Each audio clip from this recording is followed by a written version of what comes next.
Joy and I, we got to see a screening of Wakanda Forever. We're not going to give any spoilers away on this one. We're not going to talk spoilers. We're just going to talk about what we thought about the movie overall. Babe, you want to go first? I will say the difference between you and I is that I just enjoyed it. I enjoyed the whole thing, start to finish. Loved it. Cried several times. It was great. You, on the other hand, I was judgmental was getting angry about things, whereas I wasn't. I was like, "This is just You're getting good." angry about original stories? Of the could have beens. Oh, okay. Yeah, Okay. I was, because I'm Or the definitely, should have beens. and stuff. I'm a part of the recast T'Challa movement and all that. And I understand it was a difficult choice whether they do, damned if they do, damned if they don't. Yeah. I understand that. I'll say this: the story that we got with what they had to work with was done brilliantly. I loved the villain. I loved the story. I was curious the whole time. Is this 100% the story that we were gonna get if Chadwick would have lived? If T'Challa was in the mix here, is this a different direction that they decided to go because of the death? That's all that kept jumping around in my mind. And there were a lot of scenes where I kept saying to myself, this would have been better if T'Challa was doing this. I kept doing that a lot. That's not fair. I just watched it for it. For the movie itself. Enjoyed and But it loved was, it and but it comes from a situation of knowing that Marvel has never shied away from recasting characters. Correct. I mean, when Terrence Howard would not agree to a pay cut when he didn't have to, he wanted to stick to what he agreed to receive. They dropped him and then replaced him with Don Cheadle. When a person has died, they've recast, and so I was like, to me, it felt like it was no different. So it was weird why they didn't recast T'Challa. And I don't want to go into make this a review about the recast T'Challa movie, but while I was watching the movie, it just kept coming back to me. Like, this story it felt like that we've already mourned and we hashed out the loss of Chadwick 2 years ago.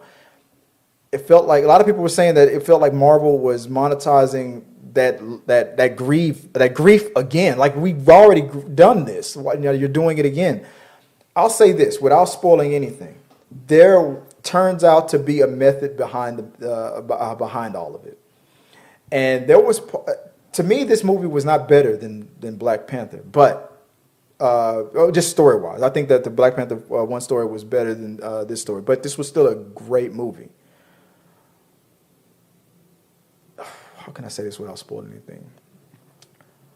At some parts of this movie, I started to ask myself, do I not like, do I not hate, but do I just not like this movie? To me, is this a bad movie? I was questioning myself on that. And then by the time the movie ended, that all went away.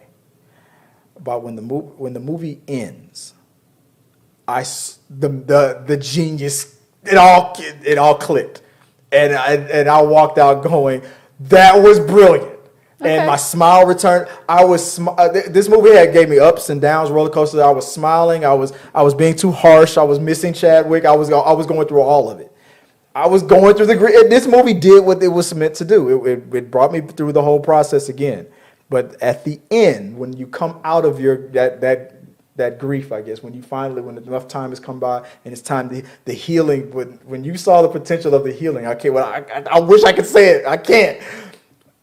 There was a moment for me where it was like where it clicked, like on Coming to America when he said that joke about with the spoon. I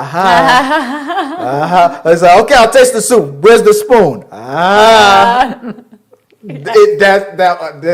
The smile, it wouldn't leave my face. So I know that's not. Overall, what did I think about Namor? Brilliant. Everything. What was the thing that we said? Shuri, the actress who plays Shuri, to me, it to us didn't feel like it was time where like she could really carry a movie the way Chadwick could, because Well, there's a everybody lot was of big acting circles around. There's a lot of big names in the movie. Yeah, That are, and Chadwick could handle that himself have around chops. that. to Yeah, car- to Angela carry. Bassett, And Lupita then Nyong'o, and then The whatnot. previous movie and in other Marvel clips that she's appeared in, it's small But parts. she did a good job, and they drew some good. Ryan Coogler drew it drew wasn't some great anything performance bad, out of her. it's just- It's just that That was Angela- a lot for her to be Yeah, carrying. to be and that started to upset me a little bit. I'm like, oh, see, because if they would have recast, you could have got another quality actor like on that level to. But even though she did a great job, it was still noticeable. Angela Bassett better get her accolades for this. Remember I'm gonna when tell we you talked right about now. that about Angela Bassett based on the trailer alone? Because she was fierce. I am now convinced she is going to be the first Marvel actor to get an Oscar nomination after seeing this. And she still looks like she could get her groove back at any time, even though she's what, 70s Oh my God, yeah, I something. know. And Trying- it's was not- George trying to get me in trouble about me saying something. She looks fabulous. Right? I mean, She it's could just still not fair. Tina Turner out I there. know, She it's could just, rock it out. it's not fair. Oh, Gots God. to be, okay. Oh, God. Look. He did the eyebrows, y'all. Without going into any spoilers, look, go see this movie. I thought that I swear the whole movie, like 98% of the movie, I'm thinking I'm going to give this a bad review, and then when it ends, all that pain, all that hurt, I can't talk about it. I'll talk about it like next week when we do spoilers. We'll do spoilers, a spoiler review after we've all watched it. Yes. I I haven't gotten to watch it yet, so I need to watch it. So go check it out.